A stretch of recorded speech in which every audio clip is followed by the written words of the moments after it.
You spoke, Chief Justice, of the independence of the judiciary. So let me ask you straight up that question, which I'm sure is uppermost in the minds of most people who are sitting here. As Chief Justice, how independent do you think India's judiciary really is? Do you, as Chief Justice, feel you are under pressure when you're giving judgments? I must tell you this. When you talk of pressure, there are various kinds of pressure. Let me make it very, very clear. I've been a judge now. By the end of this month, I'll be a judge for 23 years. I'm the longest-serving judge in the Indian judiciary. Justice Bobde, Justice Khanvilkar, and we were appointed on the same day. Your father was the longest-serving Chief Justice. Chief Justice.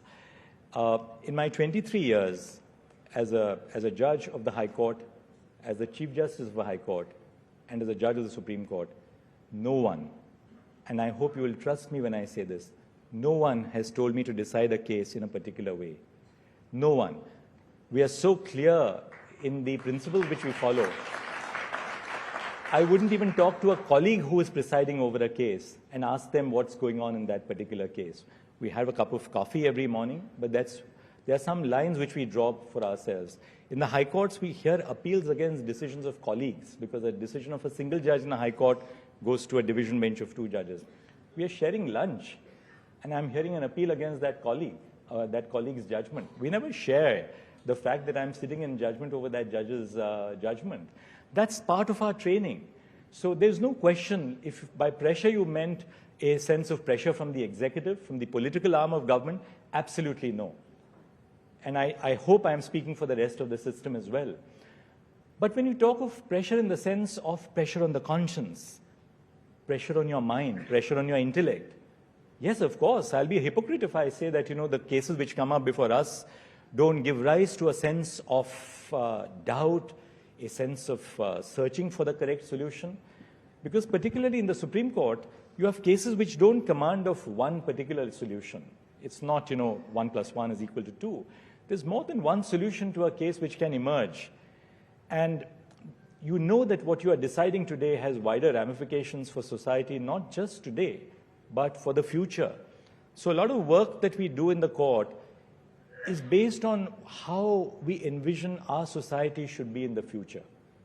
And when you are deciding something as crucial as the path which our society should take for the future, obviously the judges are going to be in a sense of introspection, a sense of reflection.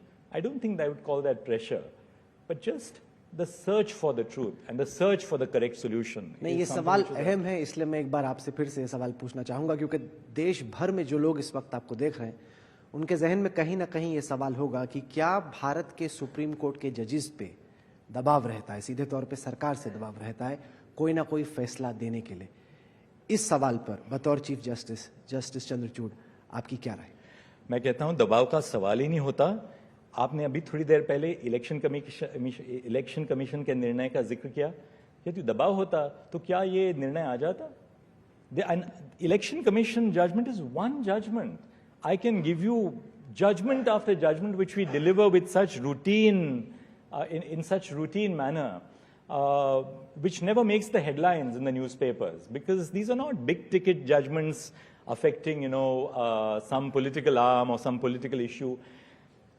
The largest litigant in India today is the state, and most of our judgments deal with involvement of the state and its instrumentalities.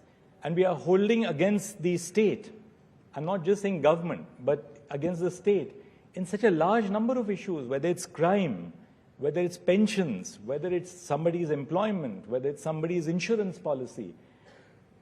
And I don't think that even the government in that sense, and let me be very candid about it, that there is a certain robust nature of our own democracy which we must have trust in. We are now living in an age because of social media where we have grown increasingly distrustful of public institutions.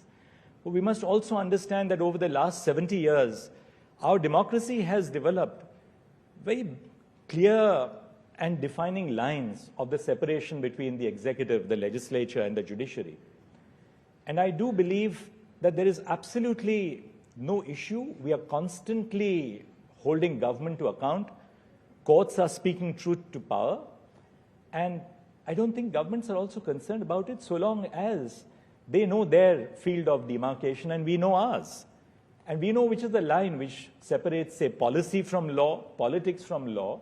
Obviously, in some cases, the line is not as easy to define as it would appear in a textbook. But we have to do that exercise, however difficult that exercise is.